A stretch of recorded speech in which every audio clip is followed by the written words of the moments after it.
Él es abogado, él se llama Eddie Barón Levy y él es candidato al Consejo de la Judicatura Federal. Esto es Perspectivas Rompeviento TV. Bienvenido y bienvenida. Comenzamos.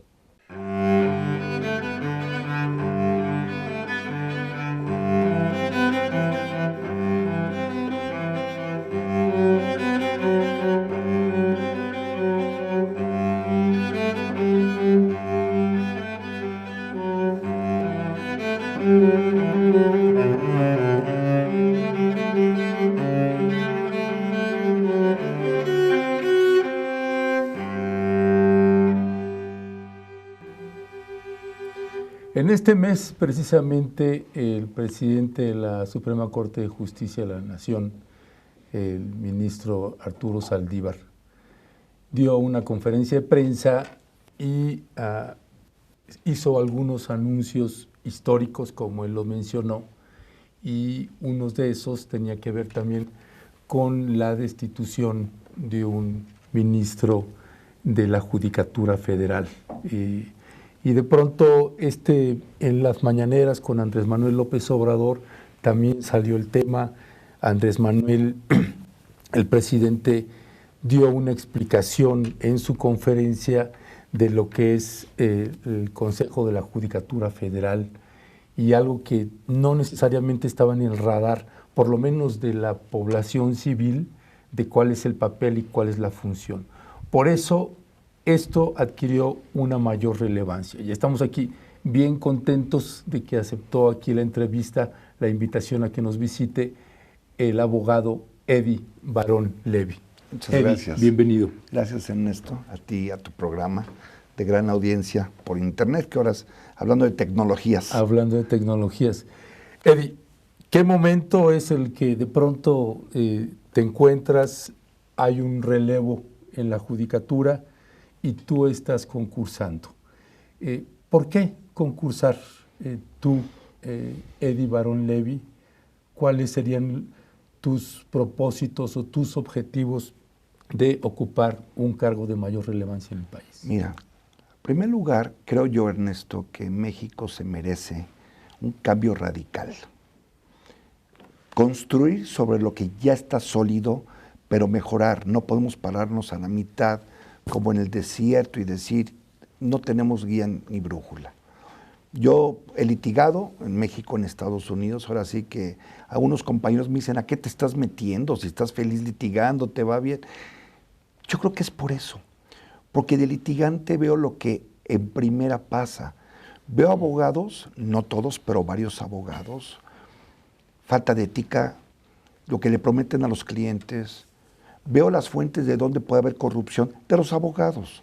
El Poder Judicial Federal en su mayoría es un Poder Judicial Federal, te lo puedo decir, magno en nuestro país, honesto, trabajador, eficiente. Faltan varias cosas.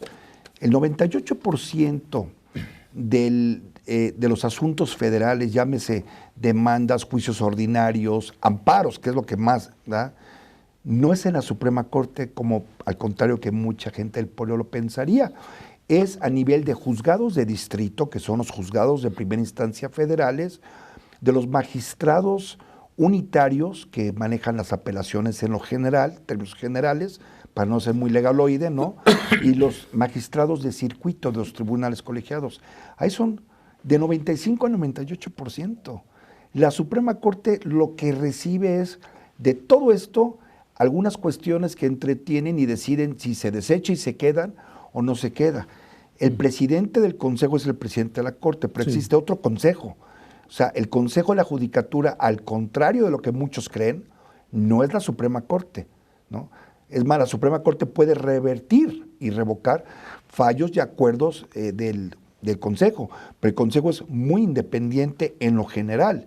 Están nombrados por el Ejecutivo, por el Senado y por otras áreas. Y son 7 consejeros, o sea, ahorita. El hecho de que Arturo Saldívar, el presidente de la Suprema Corte de Justicia de la Nación, sea también el presidente del Consejo de la Judicatura, no quiere decir que esté plegado a este presidente, sino que tienen sus consejeros una autonomía. Mira, Es muy buena pregunta, porque yo, gracias a esta invitación y hablar de lo que creo que es bueno y lo que es perfectible. Cuando esto empezó, necesitamos una mano fuerte y por eso el presidente de la Suprema Corte es del Consejo. Muchos dicen, hay un conflicto de interés. Sí y no.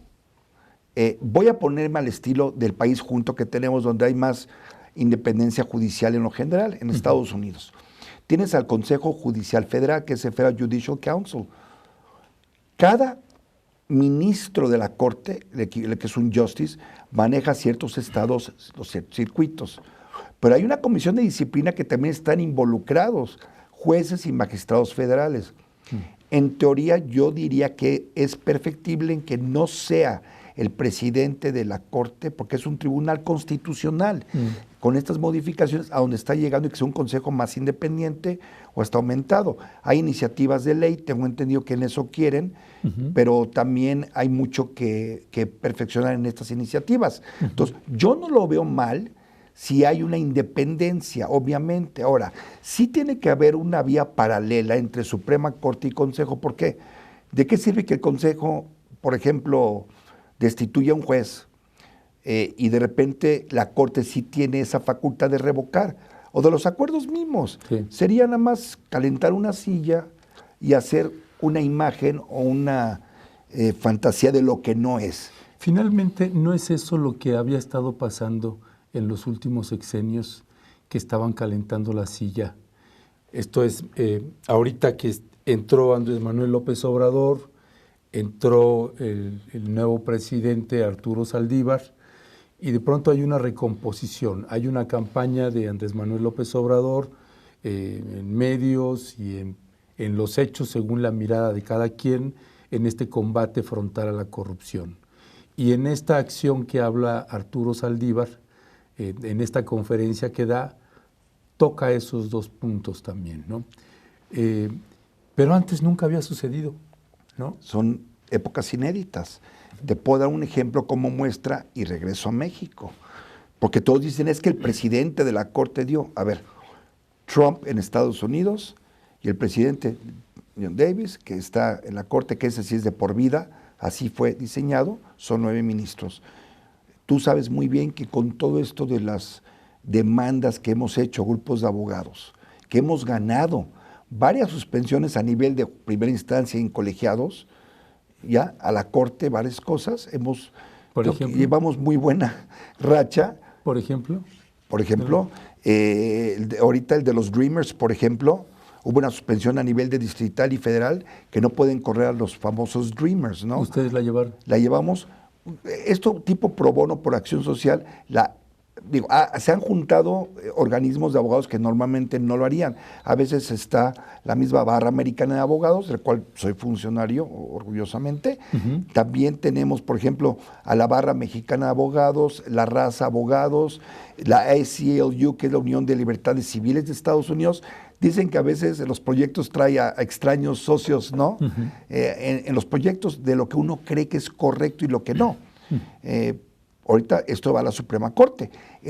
Hace 2 días el estado de Texas pidió permiso para hacer un amicus y se lo negaron, porque la demanda viene de California y otros estados, y otros que están en contra de lo del famoso DACA, que dicen que es igual que DAPA, porque era de los padres, que no es igual. ¿Por qué? Por varias razones. Pero cuando viene todo esto, cuando viene lo del muro de Trump, cuando viene de los inmigrantes, de cambiar y dejarlos, que hemos ganado bastantes stays, que son suspensiones o injunctions, tipo un amparo, una suspensión, ¿qué ha pasado? Se enoja el presidente Trump, por ejemplo, y dice, es que son jueces de este ministro, del otro presidente. Y sale John Davis a decir, señor presidente, no somos ni Clinton judges, no somos jueces de Clinton, no somos jueces ni de Obama, ni somos jueces de los Estados Unidos de Norteamérica. Viendo esto, yo veo el reflejo en México. ¿Quién lo nombró y es laboral? Te he de decir, un ministro que para mí ha hecho una labor que mucha gente no esperaba, Juan Luis González Alcántara Carrancá, que mucha gente lo ha hecho.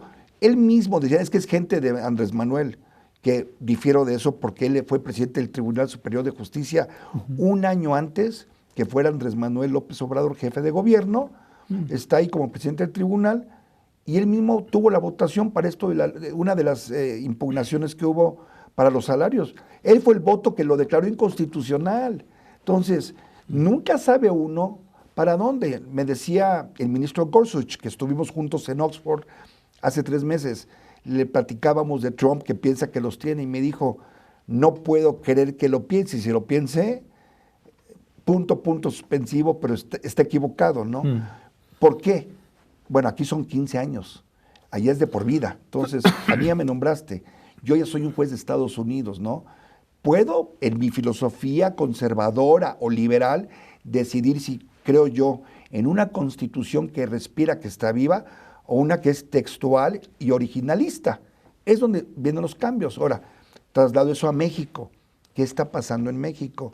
La Corte, estamos pasando por tiempos inéditos. Yo creo que todos los mexicanos estamos en contra de la corrupción. Lo voy a poner en primer plano. Y contra la impunidad. Pero al mismo tiempo, la mayoría de lo mejor que tenemos es el Poder Judicial Federal. Te puedo decir que está reconocido a nivel mundial, que necesita fortalecerse, pero por supuesto, necesitamos agilizar, simplificar, eficiente. Esa es de las razones principales por las que un servidor cree que puedo hacer mucho, siendo que he calificado jueces en Estados Unidos, están calificados o no, para mejorar la justicia en nuestro país. Permíteme tantito. Mire, ahorita le hemos estado pasando el currículum de Eddie Barón Levy, es amplísimo y es de hojas y hojas.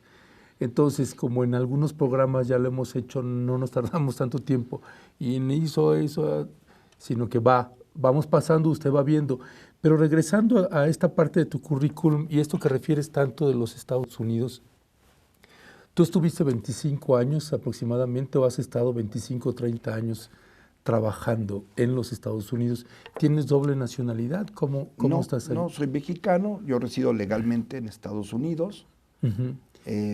Lo que pasa es que el litigo tengo allá y acá, yo me fui y por esas sucesiones más, cuando fui legislador, hecho primer legislador representando a los mexicanos que estaban fuera, fue porque tuvimos la fortuna de ganar 5 casos de pena de muerte. Estuve como candidato externo del PRI, ¿no? Ayudamos del 2000 al 2003. 2000 al 2003. Esto es en el periodo cuando Vicente Fox estaba como presidente. Correcto, decían que éramos la oposición, ¿no? Y que era diferente ser gobierno que oposición. Este periodo del que hablas tú, del 2000 al 2003, ¿cómo es que llegas tú ahí al PRI? Parece ser que en la historia de la política mexicana, todos, incluyendo el presidente, alguna vez fueron miembros del PRI. De una u otra forma, siempre hay pedazos de humedad Sí. ahí. ¿Cómo es que llegas al PRI y cómo es que sales del PRI? Mira, qué buena pregunta que me haces, porque también quiero hablar de lo que es la salida en forma figurativa, ¿no? Los conceptos. Aparte de ser abogado, soy economista, yo me fui a Estados Unidos para querer mejorar. Yo estaba en contra en muchos momentos de las políticas estatistas.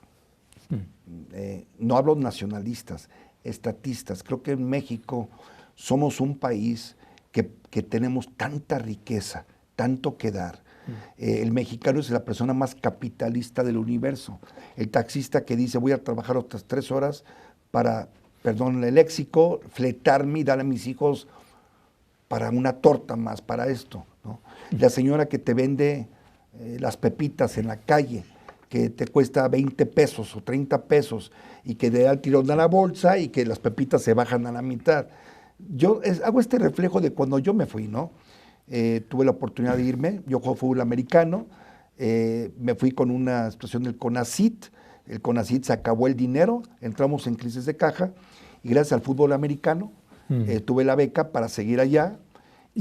¿Pero cómo llegaste ahí al PRI? Como yo llegué es porque yo había estado relacionado con proyectos de México americanos toda la vida, estando muy metido en los grupos de allá, y el PRI era el único partido, y el PAN. En el PAN, nunca se me va a olvidar que en el PRI mismo había ataques y decían que los que se fueron abandonando a la patria, ¿no? Les decía, ¿tú vivías en dónde? Yo vivía en Los Ángeles, yo siempre de Los Ángeles. Y siempre les decía, entonces son traidores los que se fueron, porque esto se utilizaba, se estilizaba. Sí. Y les decía, 15, 20 años después, ¿no? Adelantándonos. ¿Y ahora qué pasa? Ahora que somos la primera fuente de ingresos al país de las remesas, ¿seguimos siendo traidores o ya no? Desde que, por ejemplo, Genaro Borrego Estrada, primer gobernador, siendo gobernador de Zacatecas, que fue con los zacatecanos allá a decir, lo que ustedes pongan al 3x1, él lo inició. Historias estas que yo participé. Entonces, viene el 2000, hay cambio. El licenciado Francisco Labastida, bueno, tuvo uno de los casos de pena de muerte para esto, que salvé, y había un evento de gente mexicana-americana, muchas madres, y muchas se juntaron, muchos ciudadanos, para decirle al licenciado Labastida que por qué no había representación de mexicanos, si hay más mexicanos, por ejemplo, de Zacatecas en Los Ángeles que en Zacatecas, y después de la Ciudad de México en Los Ángeles, y que en el Congreso no los, esto es lo que dijeron muchos, lo que era la CIMA, y muchos no los pelaban. Y aunque muchos teníamos simpatías con el entonces PRD, PAN, algunos empresas, de todo había, pero que en el tronco común todos estábamos fortaleciendo la bandera, era México. Ahí no había PRD, PAN, era México. Con las luchas intestinas de la 187 de Pete Wilson que luchamos, nunca se me va a olvidar, en paz descanse. No, de California, Pete Wilson, era la 187. Republicanos se pelearon con el exgobernador Wilson, dijo que era una cosa de racismo. Nos metimos, entonces yo estuve metido en varios pleitos legales. ¿Y quién te invita entonces a entrar? Entonces estaba de cónsul general en ese momento José Ángel Pescador Osuna, mi querido José Ángel, un gran mexicano, y de veras, un gran, ahí sí lo llamo patriota, que fue maestro, que ha vivido pulcramente toda su vida. Pero entonces él te invita. Él me dice, oye, Eddie, ¿por qué no piensas en ser candidato? Le digo, ¿pero cómo? Entonces vimos la figura jurídica que se permitía, porque yo obviamente estaba registrado en México, soy mexicano, por la 4ª circunscripción. Se habló con el licenciado Labastida, el PRI, en ese momento muchos decían si era favorable o no, muchos hablaban de tener candidatos, otros partidos se pensó que tener un diputado, y más que nada, en ese momento, por la cercanía, por las relaciones con Estados Unidos, y se me invitó a mí a ser parte. Como candidato, y luego ya, ¿es diputado. Plurinominal o plurinominal? Fue plurinominal, correcto. Ok, entonces tú quedas como diputado. Iba en la 5ª posición, correcto. Residiendo esos 3 años en Los Ángeles. Iba y venía. Yo estuve aquí, de hecho mi registro, mi casa estaba, la casa de mis padres, que yo siempre viví, que es la Colonia del Valle. Ya mis padres ya fallecieron, entonces ya esa casa ya no existe. Y luego tienes tus 3 años como diputado. Correcto. Sales, y luego ¿qué sigue en lo que toca a tu vínculo partidista? Luego me invita el general Rafael Macedo a ser director de la Concha, el general, a ser director de asuntos internacionales. Cuando él estaba como titular de la PGR. Estaba como titular, porque venían muchas presiones de Estados Unidos, empezábamos, es más, lo que son los juicios orales, de hecho. Se empezaba a negociar la carta de Onlea, ¿no? Y varias situaciones que dieron, y dije, lo acepté. La verdad es que no lo iba a hacer porque le dije, estoy perdiendo mucho dinero, tengo que regresar al despacho, mi padre está muriendo, ¿no? Mis hijos, mi primer matrimonio era muy complicado para mí. Me lo pidió, me quedé durante 1 año y medio, 2 años, y después ya acabó, él salió y yo me fui. Yo no quise estar, me invitaron a participar en gobierno, yo la verdad es que me quise apartar y dedicarme a litigar, que es lo que he hecho toda mi vida. Ya, prácticamente. Ok, ¿y cómo es tu salida del PRI? ¿Cuándo sales? ¿Por qué sales? Mira, no es que salí del PRI Estado, pero a mí no me gustaron varias cosas que se fueron dando. ¿En qué periodo? En varios periodos. Por ejemplo, Roberto Madrazo estaba contra Beatriz Paredes. Te decir que tengo varios amigos en el PRI. En concepto, creo que el PRI fue un partido que durante 70 años dio mucho a México también, ¿no? Ya llevamos más de 70 años. Fue el que hizo las instituciones, por las que valemos también. Pero yo también me quise las apartar. corrompió, ¿no? Sí, las corrompió, tanto el PRI como muchos mexicanos. No podemos negarnos, ¿no? Es como el abogado que le dice, mira, he tenido clientes que me dicen, oiga, ¿cuánto me va a cobrar tanto? ¿Y cuánto para el juez? ¿Perdón? Sí, ¿cuánto para el secretario? Es que mi abogado hay que darles. ¿Quién le dijo eso a usted? A ver, yo no le doy a los jueces ni a los secretarios, yo le cobro mis honorarios y se acabó. O sea, no. Si yo voy con una persona que me reconozca, porque el prestigio, tú lo sabes, Ernesto, te cuesta mucho trabajo construirlo y segundos destruirse, ¿no? Tú en la indagatoria que estuve haciendo, no identificamos en ningún lugar señalamientos de corrupción o algo a tu persona. Eres casi posiblemente el único o de los poquísimos casos de priistas que no tienen alguna cola que le pisen ahí en términos de corrupción o vendetas y demás. Pero finalmente saliste. En concreto, ¿por qué saliste? Salí en concreto, la salida yo la llamo no salida. A ver, no quise involucrarme ni inmiscuirme en lo político. ¿Por qué razones? Yo quise ser candidato a una diputación, quise seguir el trabajo que yo había hecho. Hicimos, es más, fundamos la Comisión de Braceros, fue el primer proyecto de los braceros. Recuerdo con los del PRD y el PAN, amigos me decían, oye, Eddie, tengo una paisana mía en Guerrero. ¿Por qué razón? Dos razones torales. La primera, porque dije, a ver, si estoy aquí voy a estar políticamente metido y yo tengo que estar más en Estados Unidos, porque te explicaré. Entre todas las cosas que he hecho en la barra americana, manejé el comité de pro bono. Y el comité de pro bono es la gente que está de verdad amolada en Estados Unidos para ayudarlos y hacer concierto de esfuerzos de abogados para ayudarlos, Ernesto. En problemas de migración hemos tenido precedentes. Por esa razón decidí, dije, a ver, ¿me dedico a esto o me dedico a esto? Quise ser diputado, no se pudo porque políticamente no fue el momento, así se me lo dijeron, dije, bueno, estoy afiliado a un partido, como muchos mexicanos. Dices, quise ser diputado nuevamente. Nuevamente creo que tenía una trayectoria para seguir, no se pudo porque hubo conveniencias políticas, ¿no? Obviamente. Dije, o sea, quisiste volver a ser diputado. Correcto. ¿En qué correcto, periodo? Del 2006 al 2009, bueno, me dijo que no se podía senador, creo que pude haber dado mucho. De hecho, yo cuando fui diputado con otra diputada, entonces del PAN, hicimos una cosa muy delicada, muy importante, que ya teníamos planeado antes del 9/11 en Estados Unidos un plan migratorio.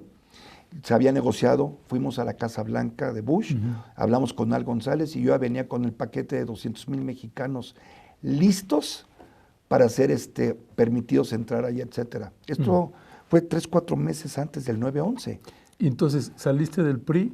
¿Por qué, en concreto? Salí del PRI porque, uno, no me gustaron las formas, o sea, me aparté y dije, esto no es para mí, voy a hacer mejor el bien, litigando, ayudando a los grupos vulnerables, minorías, en los dos lados. Y me aparté. Ponme 1 o 2 ejemplos de los más fuertes, más radicales, que no te gustaron del PRI por los que saliste. Tú saliste ya del PRI en tiempos de Peña Nieto. Me aparté, me desaparecí. Amigos diputados míos que me conocen del PRI, no me gustó las formas que se hizo, la corrupción que se hizo no me gustó nada, los porcentajes que estaban pidiendo muchos, no se vale. ¿Porcentajes de qué? De obras, por ejemplo. Dije, a ver, en México se han hecho cosas, pero esto es demasiado. Yo en Estados Unidos, varios clientes me decían, oye, Eddie, llegué a México y me dijeron que para entrar tenía que pagar tanto. Ahora, estando en el Comité Anticorrupción de la Barra Americana de Abogados, tenemos enlace con el Banco Mundial. Imagínate lo que pasó por mis ojos y lo que sé, ¿no? Que decir, a ver, por eso en un momento, cuando yo estuve en la PGR, fui claro y dije, les aviso que voy a estar en la PGR. Era de los pocos priistas que se invitó a participar, pero dije, yo no estoy ni para canonjías ni para hacer favores a nadie. Y eso, pues mi trayectoria lo habla, ¿no? Lo que es justo. Tampoco tuve vendetas personales. Mira que hubo gente que me afectó, vaya, en su momento, pero es muy importante cuando tú estás, y eso lo aprendí de mis padres, de mi padre, mi padrastro, que fue mi padre, que lo adoramos como nuestro padre, fue un gran maestro mío. Cuando me dijo, hijo mío, uno, no hagas lo que no quieras que te hagan después en la vida, sé lo que te hemos educado, sé el mejor, no seas mediocre. Si la gente dice que porque ganas casos, ¿qué ha pasado? Es corrupto porque gana casos. Digo, ya no puedo hacer nada, ¿no? Y me han dicho mucha gente, Eddie, si no eres Si no has estado litigando bastante tiempo, es como no te demandan 6 veces por negligencia en Estados Unidos. En tu trabajo como funcionario público mexicano, sea como legislador o en la PGR, has tenido varios cargos ahí viendo tu currículum.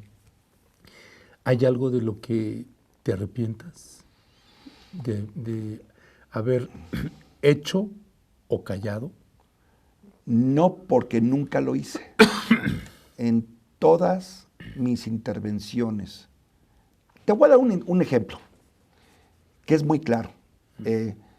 Y esto, mi amiga Beatriz Paredes se va a acordar quizá. Soy legislador y se está haciendo la ley del servicio civil de carrera. Porque como venía la ley del servicio civil, era para proteger a los funcionarios. Yo siempre he dicho que no puedes estar corriendo a gente porque llegó otra administración. Yo entiendo que es lo que es el concepto del patronage, pasa en Estados Unidos. Pero la gente del servicio civil de carrera son la gente que van a estar. El burócrata que tiene en México 2 distinciones, el flojo, el holgazán, el corrupto.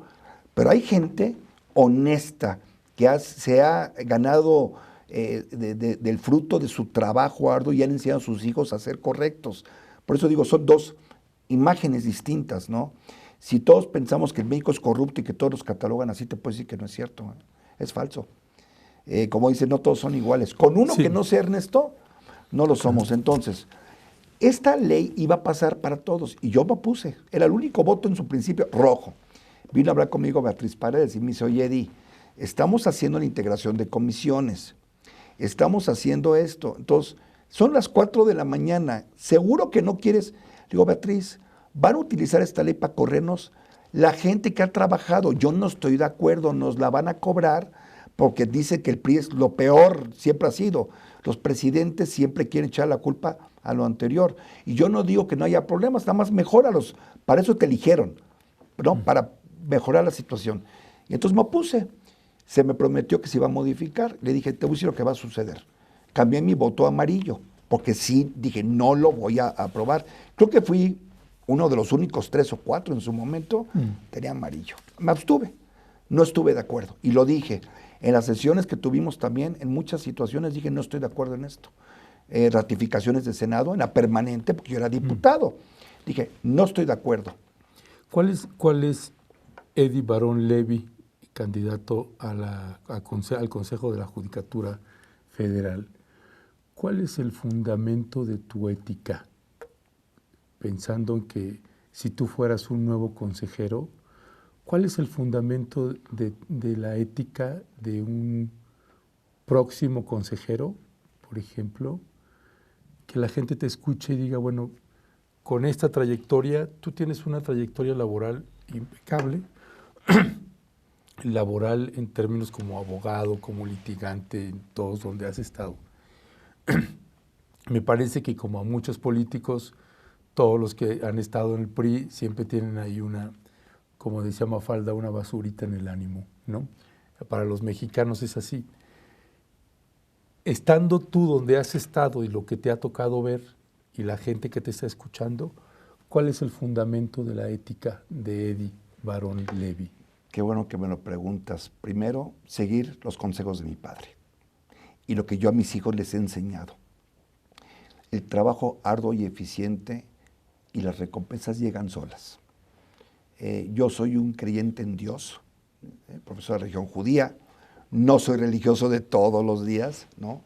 Hablando de la ética, platicaba ayer, que es su parte de la ética, cómo los terroristas, cuando matan a los árabes, matan a niños indefensos, cristianos, judíos o otros, sin meterme en lo de política, pero pasa esto.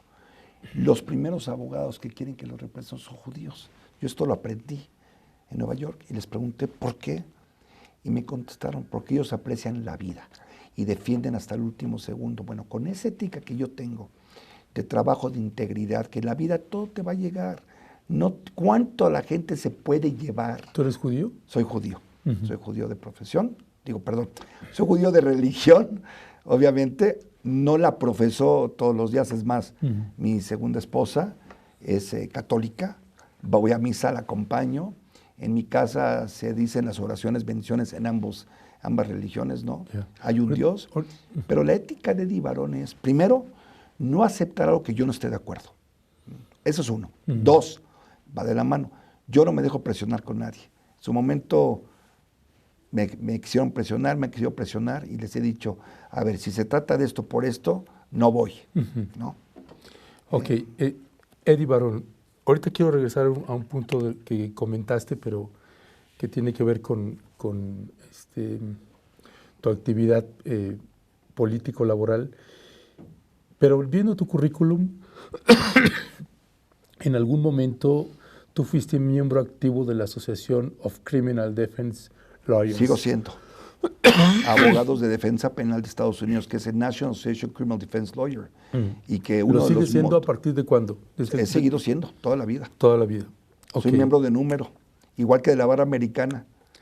Mexicana y americana. Correcto. En ambas.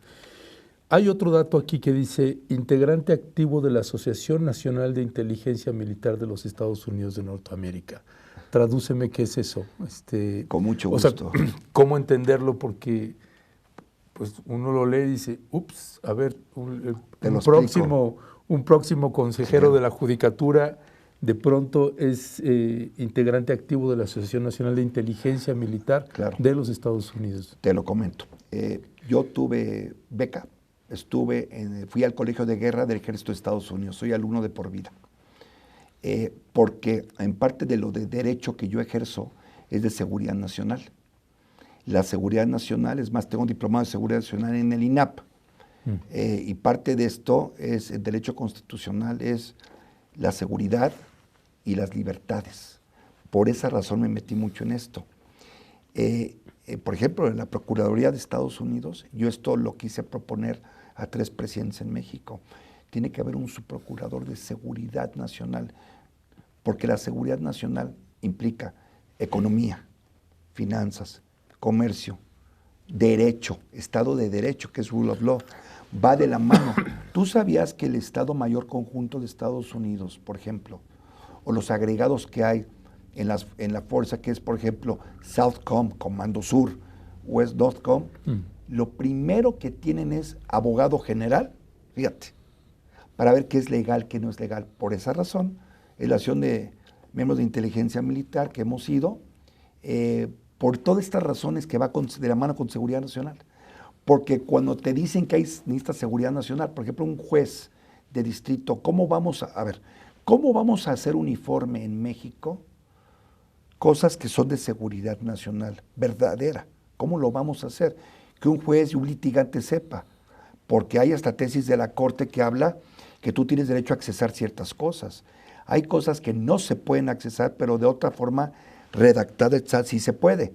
Por esa razón, sí me creo yo que estoy preparado, porque no nada más sé el concepto de seguridad nacional, sé dónde lo manejan, cómo se maneja, pero sé dónde puede parar. Y otro ejemplo es lo que pasó después del 9/11. En aras de la seguridad nacional se violaron muchos derechos civiles y derechos humanos, no nada más de americanos, sino de mexicanos también allá. Por eso va de la mano, porque aparentemente dirías, ¿dónde queda la coyuntura? Ahí está la coyuntura. Va de la mano. Sí, las coyunturas y las lealtades también con los países. Por ejemplo, dice en tu currículum, miembro y exalumno del Instituto de Estudios Estratégicos del Colegio de Guerra del Ejército de Estados Unidos de Norteamérica. En 2010 le fue entregada la distinción especial por el conocimiento de la historia civil y militar de los Estados Unidos, y en ese mismo mes, nominado entre 20,000 personas, uno de los 100 seleccionados para atender el Seminario de Seguridad Nacional, abril-mayo de 2015. Correcto. Es un currículum tremendo también en lo que toca al vínculo con Fuerzas Armadas en Estados Unidos. Correctamente, porque las Fuerzas Armadas de Estados Unidos tienen gran influencia en México. Y eso es una. Dos, y te agradezco estas preguntas porque son muy relevantes a estos temas. Mira, la carrera que yo llevaba, si tú te das cuenta, hubo un momento en que yo me iba a ser americano y ser candidato a diputado federal. O sea, norteamericano. Norteamericano, sí, claro. Digo, recibo legalmente, en cualquier momento me puedo hacer. No lo hice por conveniencia. Pero más allá de esto a mí me ven como uno de ellos, entonces lo entiendo. Tuve que hacer eso para saber defender, porque en México nos gusta hacer discursos y gritar lo patriota que es uno, ¿no? O patrioteros algunos. Y en Estados Unidos más, ¿no? En Estados Unidos más. Entonces, para poder pegar adentro, tienes que estar adentro y saber de adentro. Gracias a Dios, un ejemplo muy claro. Pude negociar un pacto migratorio que no se llevó a cabo por los terroristas del 9/11, Ernesto. Si hubiera pasado, cuando estábamos negociando, yo sabía hacia dónde iba, porque en Estados Unidos empezó la seguridad nacional antes del 9/11. La gente en México no lo sabe. Todas las directrices que ha pasado, lo que está pasando ahorita. Es más, el que fue mi secretario particular en la PGR es ahora un gran servidor público y subsecretario de Relaciones Exteriores, Maximiliano Reyes. Él estuvo contigo. Estuvo conmigo en la PGR. Él vio la amistad que llevo con Nancy Pelosi. Nancy Pelosi se lo dijo al procurador, le dijo, la confianza que tenemos es con Eddie Barón Levy y para negociar o ver cómo ayudarlos en esto tiene que ser a través de Eddie Barón Levy.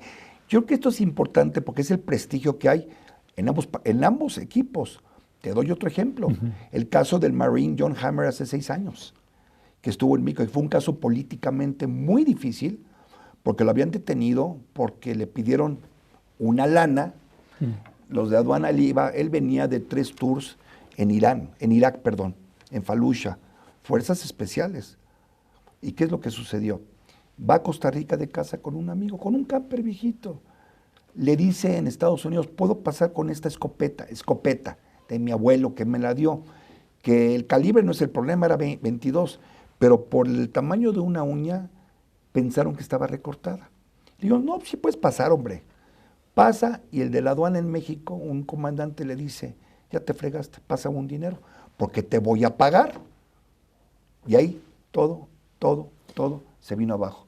¿Cómo? Ese caso, diputados, senadores americanos presionaron a mí, con lo primero que les dije, a ver, señores, porque son mis amigos, les dije, a ver, esto se va a representar jurídicamente, no políticamente, ¿ok? Échale la culpa es de Obama. No, señor, no es de Obama, Obama no tiene nada que ver. Es una persona corrupta y nos vamos a ver.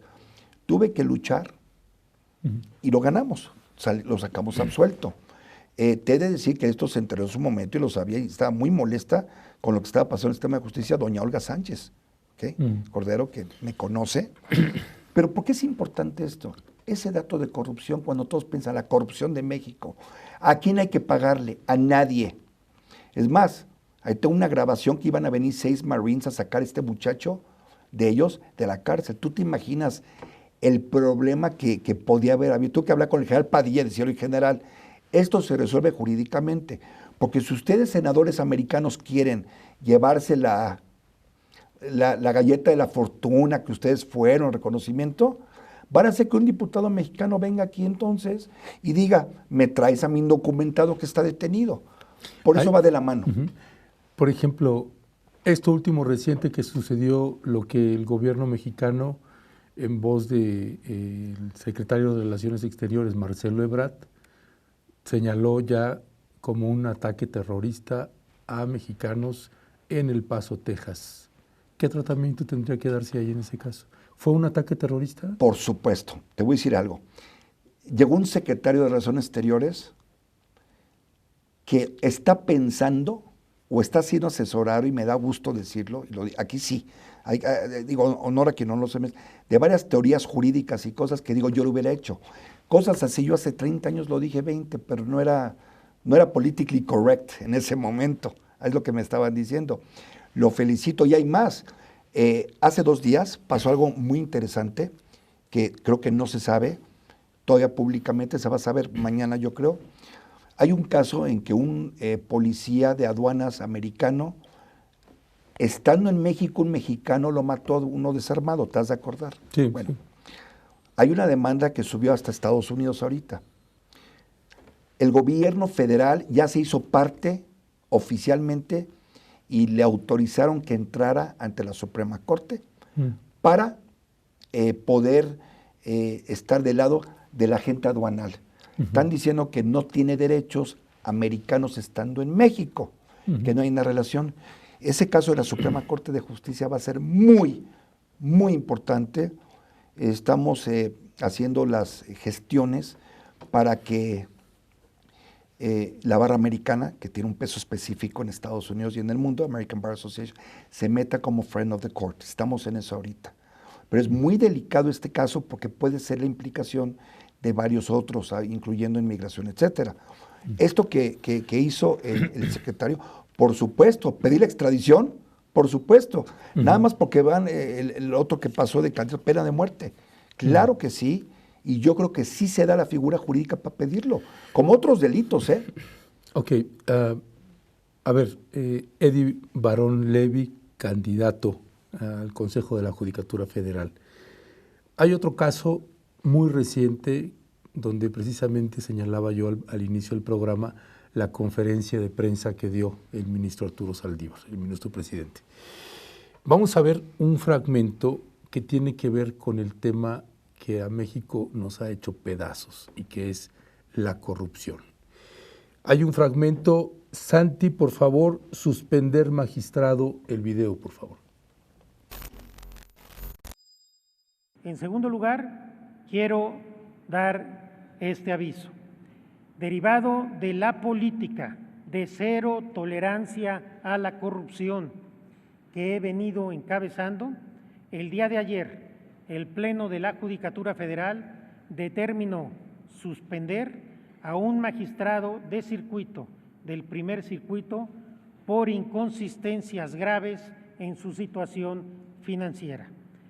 Esta es una decisión de la mayor importancia porque este magistrado venía siendo una pieza muy relevante por sus conexiones dentro y fuera del Poder Judicial para una red de conductas indebidas que no serán toleradas en el Poder Judicial de la Federación.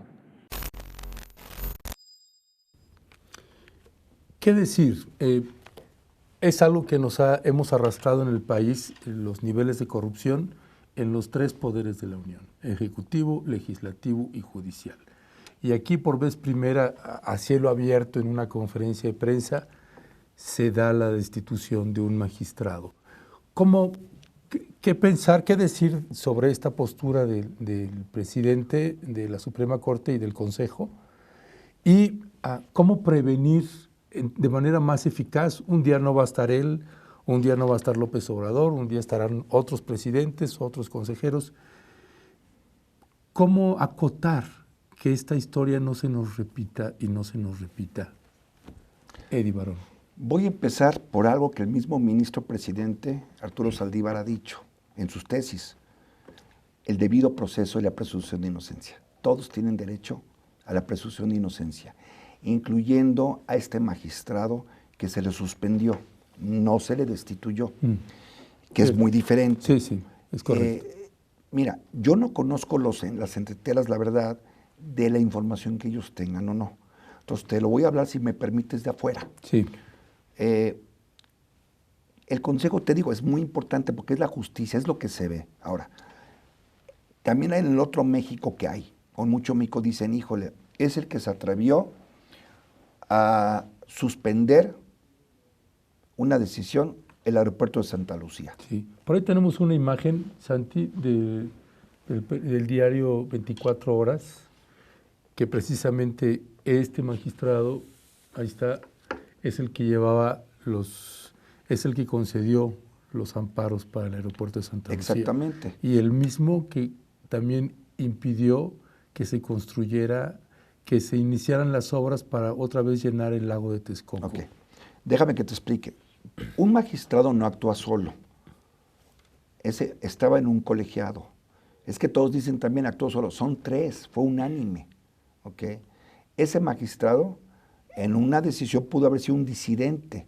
Si él fue el disidente y los otros dos, gana el de los otros dos. Así es, por eso son tres magistrados. Que lo ves de vez en cuando, no lo ves muy seguido, pero sí lo ves. Por eso a lo que voy aquí. Es el viejo adagio, no hagas cosas buenas que parezcan malas, porque muchos van a colgarse de esto para decir, hijo, ¿y por qué no lo hicieron antes? ¿No? Ahora, hay reportes de medios, digo, yo no estoy enterado de adentro, entonces voy a hablar, si tú me lo permites, en esto con generalidades. Sí. Que igual Es van a contestar el juez esto. Jorge Arturo Camero Ocampo. Ok, no conozco sus redes que tenga o no. Lo que sí creo que él tiene derecho a la presunción de inocencia, tiene derecho al debido proceso. ¿Por qué?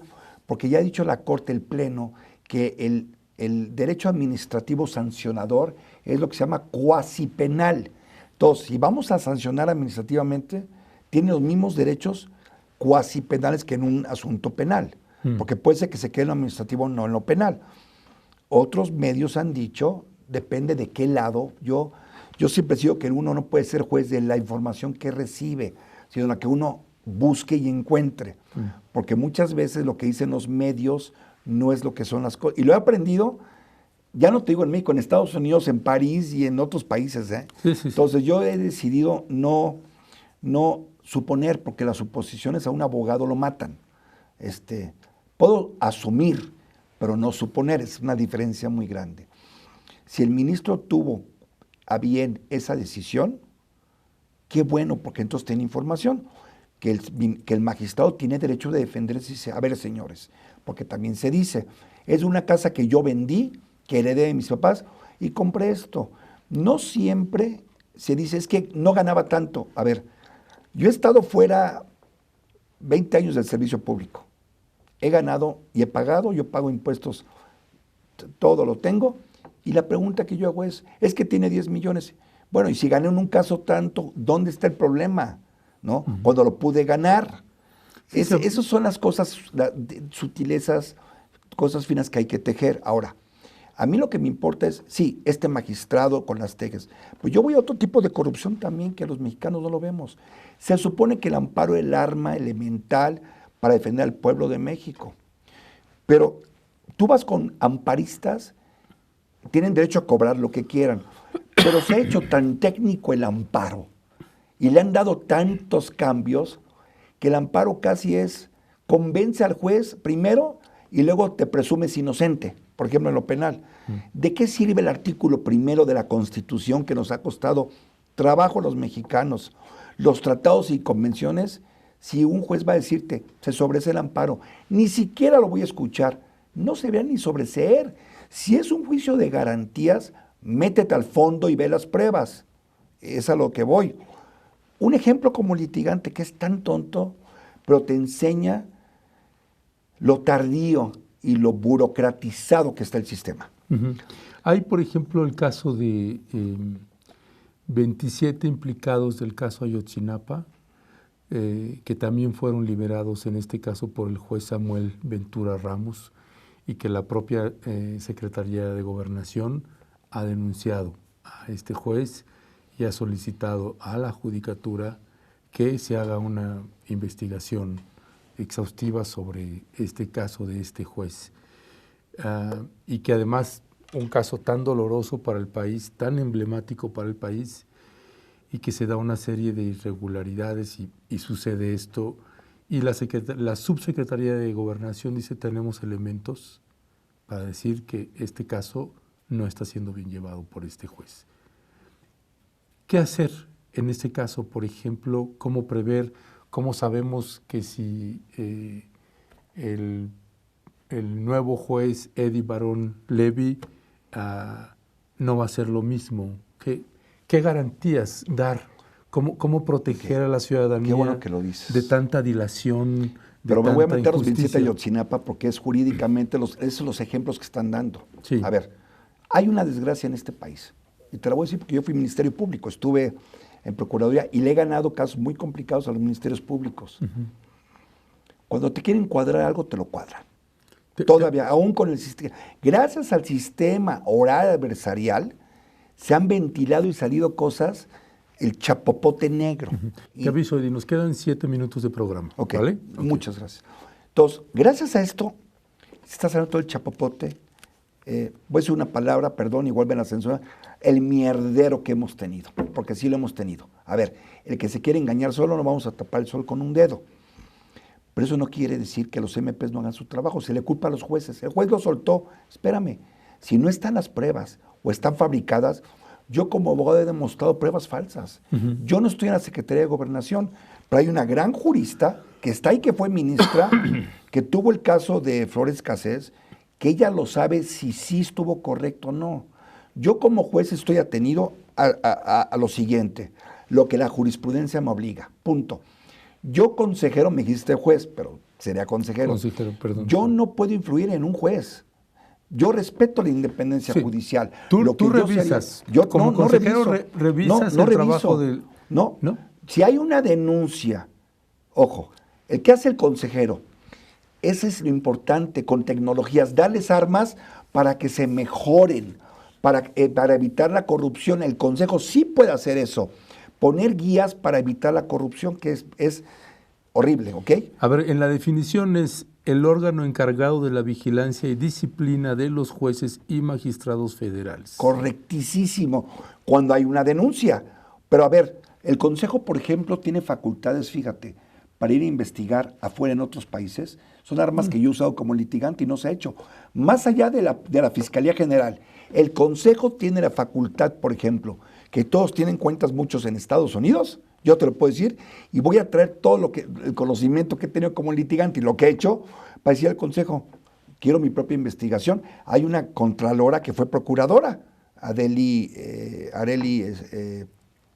Gómez, sí.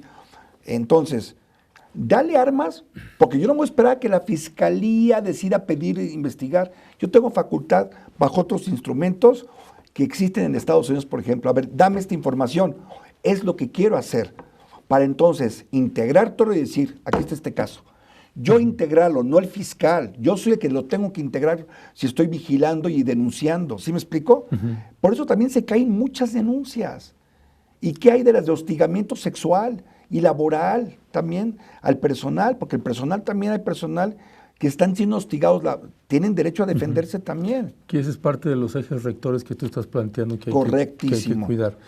Pero, por ejemplo, dice, el Consejo de la Judicatura Federal es el órgano encargado, esa es la definición exacta, de la administración, vigilancia, disciplina y de la carrera judicial del Poder Judicial de la Federación, con excepción de la Suprema Corte y el Tribunal Electoral del Poder Judicial de la Federación.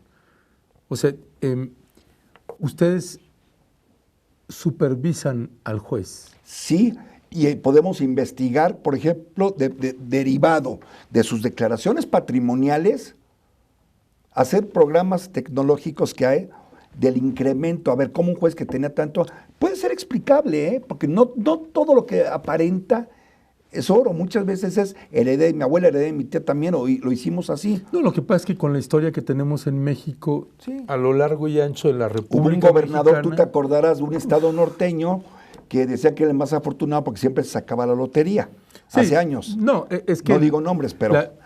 La historia del pueblo mexicano es que entrar a una agencia del Ministerio Público y toparte con un juez es como entrar al infierno y por la puerta de atrás, ¿no? Y mucha de la corrupción es el Ministerio Público.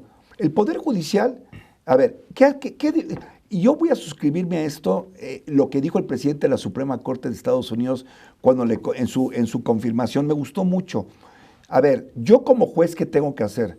Ni de acá, yo soy como un umpire, y esta es definición que le va a gustar al presidente a lo mejor. Yo nada más canto las bolas y los strikes, Yo no puedo agarrar y correr a primera base por ti. Yo canto las bolas y los strikes. El litigante tiene que defender a su cliente en todo lo que se pueda y es chamba del fiscal decir sí o no y fortalecer su caso, porque el fiscal tiene la fuerza del Estado. Ahora, yo te hago una pregunta simple. Los mexicanos hemos sufrido corrupción a madre. Sí. Otra palabra que, perdón, sé que no es el estilo, pero yo soy muy directo. A madre. Y yo hago una pregunta. ¿Cuántos mexicanos han estado en la cárcel? Todos dicen, es que sacaron y ¿cuántos inocentes han estado en las cárceles? Con N, por favor. Incalculable. Entonces, ahora que tenemos derechos humanos, la gente salió. Entonces, el costo de los derechos, lo decía un gran maestro mío, el doctor Reborio, Javier Francisco Reborio de España, de donde también estudié. Los derechos tienen costos, no es gratis. Para mejorar, tenemos que mejorar, porque también todo el dinero que tiene la judicatura, y que quede muy claro, no todo es por los salarios. En la mayoría son los oficiales, secretarios, secretarias de acuerdos y funcionarios que se les pagan esos salarios. No es que digan, hay corrupción, la hay. Cero tolerancia, radicación completa, pero también se tiene que respetar la independencia judicial porque nos conviene a los mexicanos fortalecerla, que no está peleado en armonía. Debe haber armonía con los otros poderes. Mucha gente está criticando al ministro Saldívar y yo les he dicho, oigan, antes de que lo critiquen, es que se fue con Obrador, espérense, pasa mucho, armonía, y cuando no, ahí están las tesis de Saldívar. Igual a mucha gente decimos, híjole, cambió lo que tú quieras, o sea, no. Ahí está, cuando vengan casos que él tenga que dar su voto y lo fundamente, toda la gente habla, por ejemplo, de lo que cambió. ¿Por qué no hablan de lo que él dijo en el voto minoritario, que él tuvo que dijo, no debe de haber fuero, por esto y esto? Lo dijo hace 3 días, pero en una acción de inconstitucionalidad. Me opongo, en ningún país los jueces tienen fuero. En uno que otro sí lo tienen. Te voy a hacer últimas 2 preguntas antes de terminar y te voy a pedir ahí, si podemos ser breves, que se nos va el tiempo. Sí. Uno, retomando la parte, esto que mencionabas de los árabes que atacaban poblaciones y que mataban niños, etcétera. Yo no comparto mucho esa parte de los árabes en una generalidad. No me digan los terroristas árabes, los que eran terroristas, no que eran terroristas por ser árabes. Ajá. Hay gente árabe, que yo tengo amigos libaneses, etcétera, te digo, hay terroristas judíos, ¿eh?